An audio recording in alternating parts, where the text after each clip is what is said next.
मेजमान हैं बैठे हुए हैं। उसके बाद हम आगे चलते रहे। ऐसा नहीं है कि यहाँ पे मूर्ति नहीं है, यहाँ पे बहुत सारी मूर्तियां हैं गुफा के अंदर, बट देखने में काफी अच्छा लग रहा था क्योंकि लोग धीरे धीरे चल रहे थे।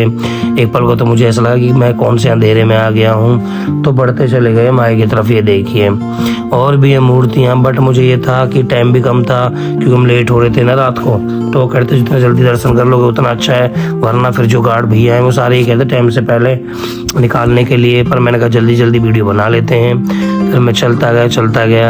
अभी एग्जिट पॉइंट आ गया।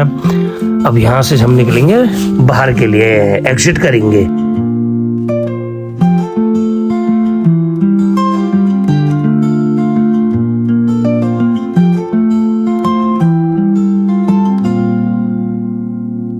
तो एग्जिट करने के बाद हम निकल लिए वहाँ से। हम निकलने के बाद हम जा रहे हैं होटल पे, जहाँ पे हमने रूम बुक किया है क्योंकि हमें सोना भी है, रात को बहुत थक चुके हैं और सुबह फिर से घूमना है और मंदिर में। तो चलिए, आपको यहीं तक का सफ़र था हमारा। अब मिलते हैं नेक्स्ट ब्लॉग में जो हम कल दिन में बनाएंगे, ठीक है।